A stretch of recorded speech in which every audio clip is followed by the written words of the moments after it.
Assalamualaikum warahmatullahi wabarakatuh. Nama saya Titin Supriyatin. Saya dari kelas Malam C.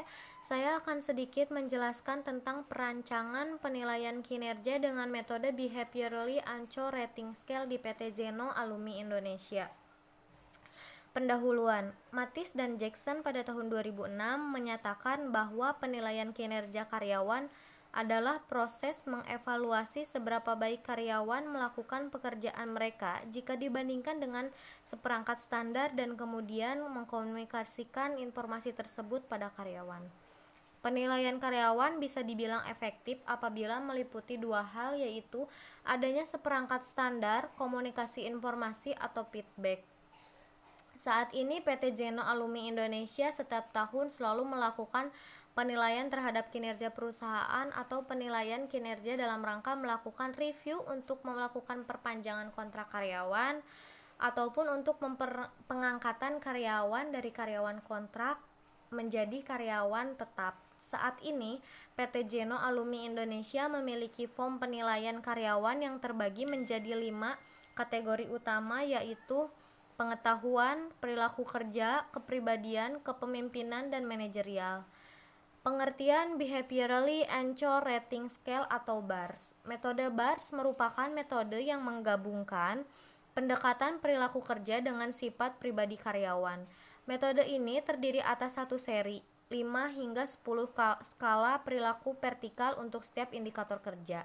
Untuk setiap dimensi disusun 5 hingga 10 ancor. Ancor tersebut yaitu perilaku yang menunjukkan kinerja untuk setiap dimensi dan nilainya disusun dari yang nilai paling tinggi hingga paling rendah.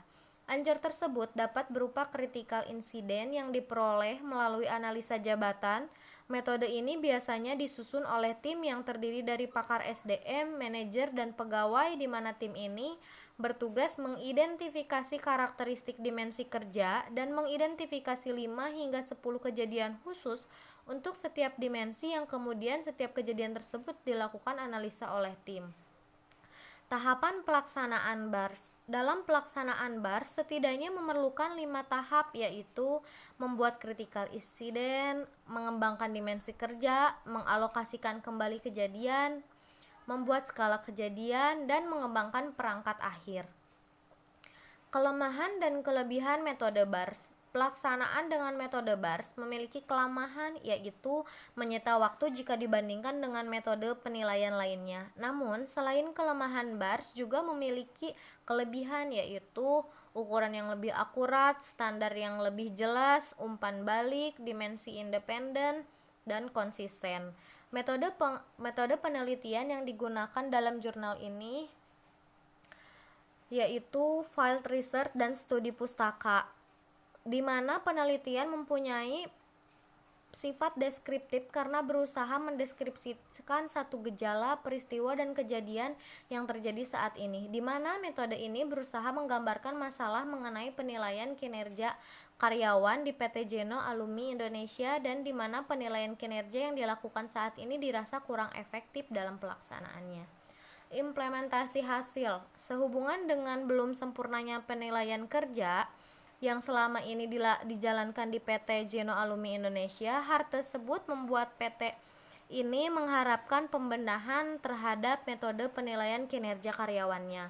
Berdasarkan data sebelumnya, maka pembenahan penilaian kinerja karyawan akan menggunakan metode BARS untuk menilai perilaku dan kinerja karyawan. Form penilaian kinerja yang saat ini digunakan adalah pengetahuan umum, perilaku kerja, kepribadian, kepemimpinan, dan manajerial. Berikut ada tabel di mana form penilaian karyawan tersebut range penilaiannya tidak terlihat, sehingga bobot untuk penilaian karyawan tidak menjadi tidak jelas, dan untuk indikator pembobotannya tidak ada. Berikut ada dengan metode BARS kita akan melakukan perumusan rating untuk setiap kriteria penilaian karyawan. Untuk perumusan dengan metode BARS ini dapat dilihat pada tabel di samping. Jadi di tabel sebelah sini ini indikatornya ada tanggung jawab, teamwork, leadership, problem solving, kepatuhan, kejujuran, self motivation, analytical thinking, achievement orientation, dan inovatif. Ada juga analisa tujuan perusahaan. Setiap perusahaan memiliki tujuan yang ingin dicapai dan biasanya tujuan tersebut dibagi menjadi beberapa tahap seperti tujuan jangka pendek, jangka menengah, dan tujuan jangka panjang. Hal tersebut juga berlaku pada PT Jeno Alumni Indonesia bahwa perusahaan memiliki tujuan berikut: meningkatkan produktivitas perusahaan, menurunkan biaya operasional, mengurangi tingkat kerusakan ataupun cacat produk, atau meningkatkan kualitas, meningkatkan keuntungan perusahaan. Analisa tujuan departemen. Analisa tujuan departemen merujuk pada tujuan perusahaan. Tujuan perusahaan tersebut harus dapat diturunkan pada masing-masing departemen sehingga masing-masing departemen dapat menyusun rencana kerja guna mencapai tujuan perusahaan yang telah ditetapkan. Berikut tujuan masing-masing departemen dapat dilihat ya. Yang pertama, Human Resource Development atau HRD. Tujuannya memenuhi kebutuhan karyawan sesuai dengan permintaan dari masing-masing departemen dan sesuai dengan rencana kebutuhan karyawan, meningkatkan keterampilan karyawan dengan pelaksanaan pelatihan, meningkatkan disiplin karyawan. Yang kedua, bagian akunting dan keuangan. Tujuannya ketepatan dalam memeriksa ketagihan dari supplier, membuat transaksi harian dengan tepat, membuat tagihan dengan akurat dan tepat waktu. Yang ketiga, bagian sales, menjaga kepuasan pelanggan, meningkatkan nilai penjualan produk. Yang keempat, bagian produksi, membuat produk sesuai dengan rencana produksi yang telah ditetapkan, reject material kurang dari 5%. Bagian engineering dan maintenance, memastikan peralatan dan mesin dapat bekerja secara optimal, mengurangi waktu downtime mesin. Bagian terakhir, quality control, mengurangi dan mengontrol defect produk yang diakibatkan dari proses produksi yang tidak sesuai dengan instruksi kerja.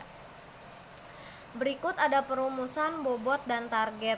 Di sini saya akan menjelaskan bagian ini saja ya, mempersingkat. Bagian HRD, jumlah pelamar dalam setiap perekrutan, bobotnya ada 15, targetnya ada 4 orang, waktu dalam proses rekrutmen lebih dari 45 hari, bobotnya 30, targetnya 100%. Jumlah pelatihan yang dapat dilaksanakan, bobotnya 20, targetnya 100%. Banyaknya surat peringatan yang dikeluarkan, bobot 15, targetnya 0. Ketepatan dalam administrasi gaji karyawan, bobotnya 20, targetnya 100%.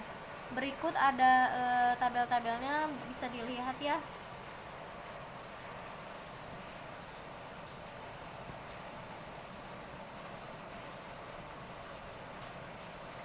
Dari tabel bars di samping dan juga pembobotan target pada masing-masing departemen dapat dibuat usulan baru untuk pom penilaian karyawan sebagai berikut. Untuk pom penilaian karyawan yang baru ini, atasan akan menilai karyawan berdasarkan skala yang ada sesuai dengan standar yang telah ditetapkan sebelumnya, sehingga penilaian ini dapat dilaksanakan lebih objektif untuk setiap karyawan. Kesimpulannya adalah penilaian kinerja yang dilaksanakan pada PT Jeno Alumni Indonesia saat ini dilakukan tanpa adanya standar penilaian yang jelas, sehingga penilaian lebih cenderung subjektif dari para atasannya. Penilaian kinerja yang efektif tentu saja harus bersifat objektif, kemudian harus memiliki standar yang jelas dan terukur. Selain itu, harus terdapat feedback atas capaian karyawan. Untuk mengatasi permasalahan yang terjadi pada penilaian kinerja yang sebelumnya, maka diusulkan pembuatan standar penilaian kinerja karyawan dengan menggunakan metode Behaviorally Anchored Rating Scale. Metode BARS ini diharapkan menjadi sebuah jawaban atas permasalahan yang saat ini terjadi di perusahaan PT Jeno Alumni Indonesia di mana penilaian karyawan dapat dilaksanakan secara objektif.